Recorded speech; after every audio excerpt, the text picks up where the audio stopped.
How far do you throw? Pretty far, I bet. Probably farther than me. Wait, how far do I throw? Well, let's find out. Hey everyone, it's Greg from Six Sided Discs. And after a wet weekend at Ledgestone and a scorching hot time in Iowa at the Creators Challenge and Discmania Challenge, we're now on the last legs of a 2-week road trip, and we're excited to announce that you can now get our new jersey on our website, as well as our brand new hat. We partnered with Disc Golf Threads this season to put together a hexagon-inspired design with vibrant purples and our name in big bold letters on the back.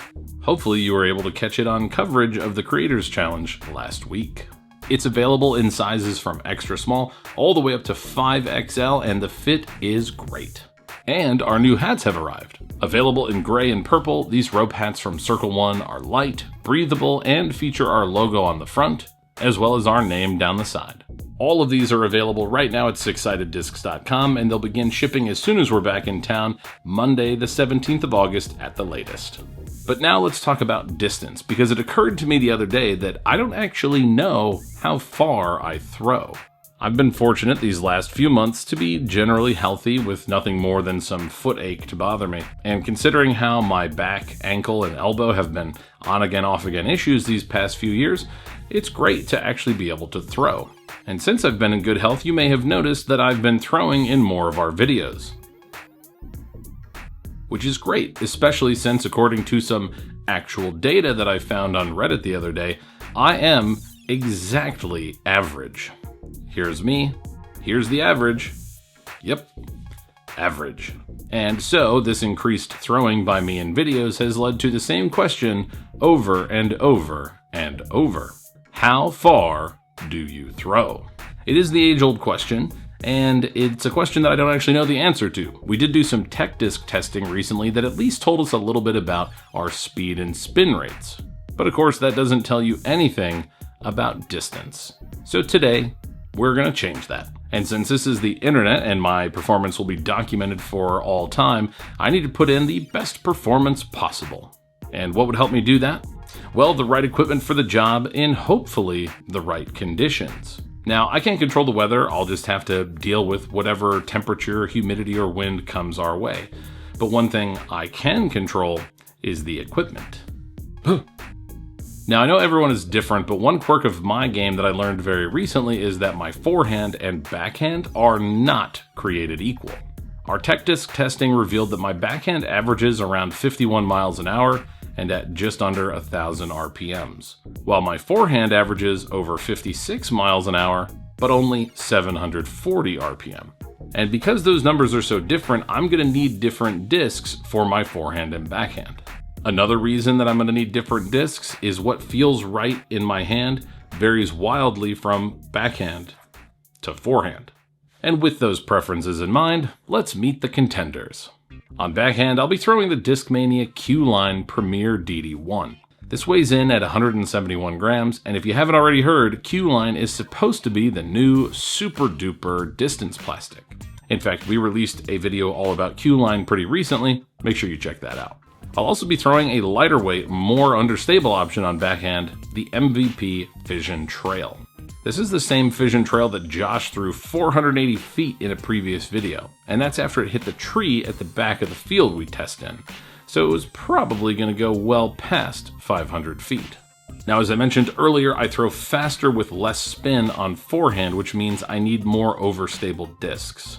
So my best option will be to stick with my two go-to forehand drivers, a pair of Latitude 64 Rives, along with another Q-Line option, a Premier DD3. Now, I do have a couple other discs that I'm at least a little bit curious about that we might try out, but we'll take a look at and talk about those a little bit later.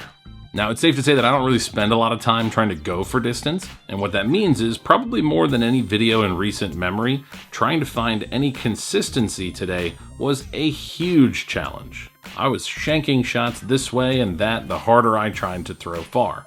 But there's nothing to it but to do it, so I just kept on throwing until I got it right. Let's begin with the Fission Trail, which is around 160 grams, super domey, and certainly more understable than the flight numbers of the stock Neutron Trail of 10.5, -1.1. At first glance, these two shots really look like they're going places. I actually get some decent turn before it fights out and fades toward the end of its flight. But looks can be deceiving, because these two shots were 324 and 336 feet respectively. And it's not a number I'm super upset about, but I feel like I definitely have more in the tank. And since the trail, especially in Fission plastic, is somewhat understable, I thought, what if we go for something with a little more stability, like MVP's brand new Control. The Control has been highly anticipated as a more overstable version of the trail, probably partly because it's a 10-speed rated at 10.5, negative 0.52, and probably because Team MVP couldn't stop saying it was a more overstable trail in a recent promo. Big Germ here in Louisiana. I've got my hands on the brand new Control. Whoa! A little hyzer flip to straight and just finished. That's a stable trail. It is a stable trail. Oh my gosh. If you're a big fan of the trail, but you're out in the course on a windy day, I think the Control is going to be a great driver for you. And I'm optimistic. It feels great in the hand, the Neutron plastic is as fine as ever, and it's surprisingly overstable on my backhand. Every throw, no matter what I did, would just hyzer out a lot faster than I was hoping, which on the one hand makes sense given the flight numbers. But it's also a bit surprising because this Control is only 166 grams, and the best distance that I could manage was only about 300 feet. Now, since it was too overstable for my 51 mile an hour backhand, I thought, what if we try it on my 56 mile an hour forehand? But no. Nope. Nope. Nope.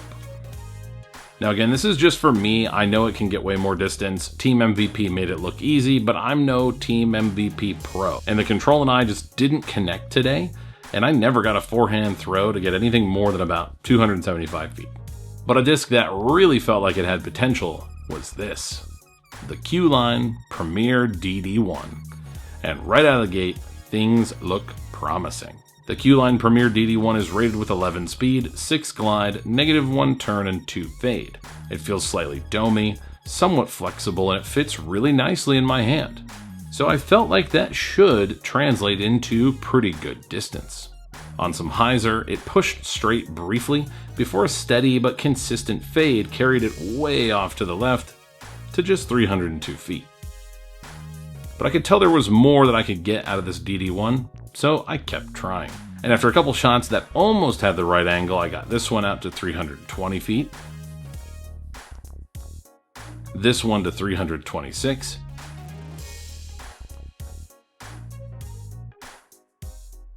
And finally, this big drifting turn hit my current best backhand distance of 348 feet.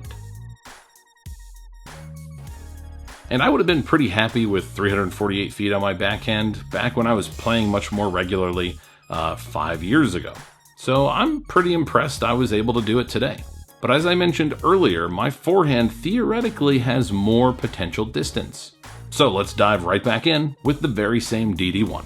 And well, things didn't get off to a great start. Both attempts with the DD1 on forehand were complete shanks. One low anhyzer, one sky hyzer to absolutely nowhere, and it kind of told me everything I needed to know about forehanding the DD1 today. So it felt like the right time to try some other discs, so I bumped up to a faster, more overstable option that I'm much more familiar with, my Latitude 64 Rives. The Rive has been in my bag as my maximum distance forehand driver for a few years now. I have two, one that's slightly more beat up, and one that is newer. But once again, things got off to a rough start, with two more strangely intense nose-up releases that just veered off towards the tree line.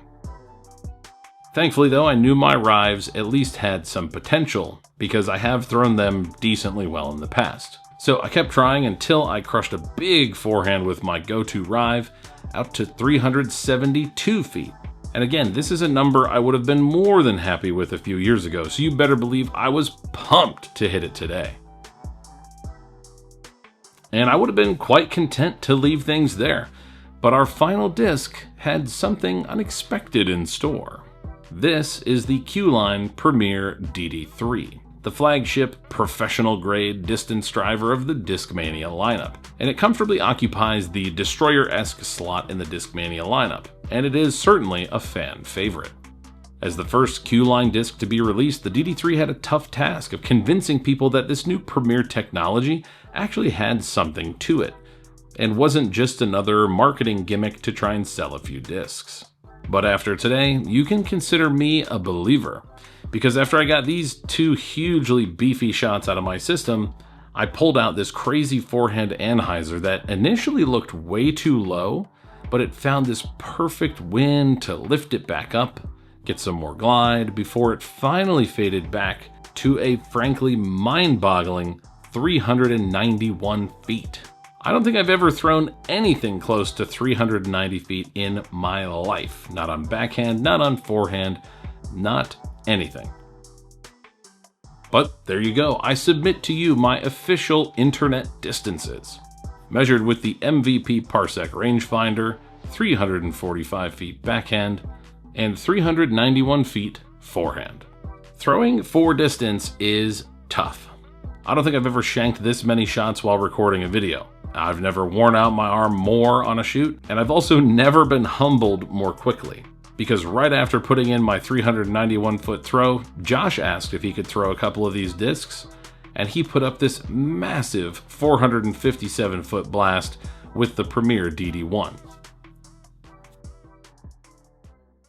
And remember, in a previous video, Josh hit the tree line at the back of the field we test in, and that disc was still well up in the air when it hit the tree at 480 feet. Anyways, let's not dwell on how much farther Josh throws. Let's ask, how far do you throw? Let us know in the comments below. And also comment below your favorite go-to distance driver. For Six Sided Discs, I'm Greg. Our hats and jerseys are available now at sixsideddiscs.com, and we'll see you in the next one. Goodbye. And what that means is that in the process of testing these discs today, I saw far less consistency and more